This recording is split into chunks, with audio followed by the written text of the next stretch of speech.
10 minute অন্তর phone করত। মেয়েকে ফোনে ব্যস্ত পেলেই গালিগালাজ, অশান্তি।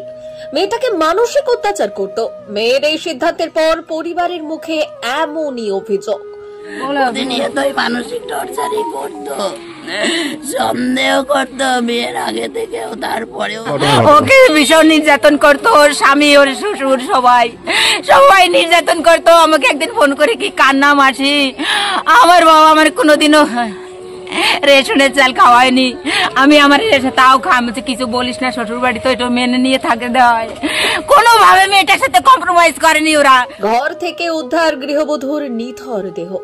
মানসিক অত্যাচারের কারণে ফাঁস লাগিয়ে আত্মঘাতী হয়েছে মেয়ে, অভিযোগ পরিবারের। ঘটনাটি ঘটেছে হাবড়া থানার কুমড়া গ্রাম পঞ্চায়েতের মাতপাড়া এলাকায়। পরিবার সূত্রে জানা যায়, 1 বছর আগে ভালোবেসে বিয়ে করেছিল হাবড়া থানার কাশীপুর এলাকার ঋতু সরকার পার্শ্ববর্তী মাতপাড়া এলাকার সুমন বিশ্বাসের সঙ্গে। পরিবারের অভিযোগ, বিয়ের পর থেকেই অশান্তি লেগেছিল।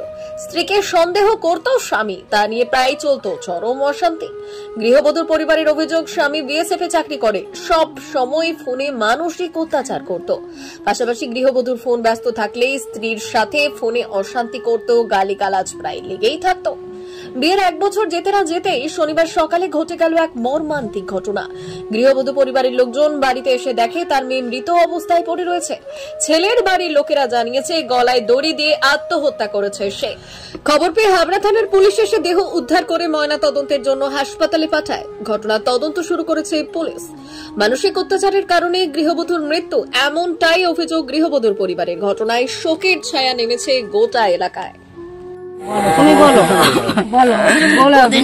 মানসিক টর্চারই করতো, সন্দেহ করতো বিয়ের আগে থেকেও, তারপরেও ওরা দুজনকে ভালোবেসে বিয়ে করেছে। বিয়েটা করার পরেও আমরা দেব না, নিজেরা বিয়ে করেছে। বিয়ে করার পরও যাই হোক আমরা মেনে নিয়েছি। 1 মাসের মাথায় বলে কি আমি তোকে নিয়ে সংসার করবো না। কেন, তার কোনো কারণ বলে না, শুধু বলে সংসার করবো না। সংসার অত্যাচারে আমার মেয়ে, তখন তো আমরা যোগাযোগ রাখিনি।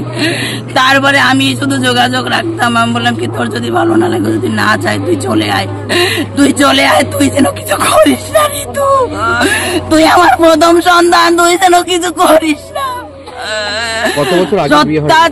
অত্যাচারে আমার মেয়ে চলেই আসলো, সবকিছু নিয়ে আমাকে বলে আপনি আপনার মেয়ে নিয়ে যান। আমাকে বলে, আমি বলছি আমি তো তোমার মেয়ে দেই নাই, মেয়ে দেবো না, আমি কেন মেয়ে নিয়ে যাব। আমরা চাই এই বিচার যেন সব থেকে আগে হয়। আমার সন্তান চলে গেছে, আমরা যেন এই সুবিচার পাই। কেন আমার সন্তান চলে গেল, আমরা এখানে সম্বন্ধ করবো না, বিয়ে দেবো না। তারপরও আমার মেয়েকে নিয়ে আসছে। আমার মেয়েতে প্রতিটা মুহূর্তে টর্চারি করে, ওরা মেরে ফেলেছে না কি করেছে আমরা তো জানি না, আমি সকালবেলা শুনি। তবে ওরা প্রচন্ড ভাবে মানসিক নির্যাতন করতো, খাইয়ে না খাইয়ে সব ভাবে ওকে নির্যাতন করতো। মেয়ের নাম ঋতু। আমি তো এসে দেখলাম ওই যে নিচে ফেলানো বডি, এই যে পুলিশে বের করে নিয়ে গেল।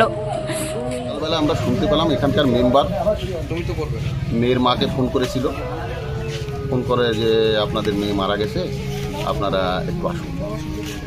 তোর বাবা ছিল পুকুরে, বিলে জমি আছে, মানে পুকুর আছে, সে পুকুরে গিয়েছিল। তা পুকুর থেকে যাই ওকে ফোন করলাম, ফোন করে বললো কী হয়েছে, বললো কিছু শোনার দরকার নেই, কী হয়েছে তুমি একটু বাড়ি এসো। যেহেতু বলা যায় না বিষয়টা, সেই জন্য বাড়ি এলো। আর বাড়ি আসার পরে তো কান্নায় ভেঙে পড়লো। পাড়া শুদ্ধ লোক, আমাদের পাড়া শুদ্ধ লোক, ওইটুকুর মেয়ে যে আমাদের প্রিয় আদরের ছিল সবার, আমাদের মেয়ে সমতুল্য, ওর বাবা আমার বন্ধু।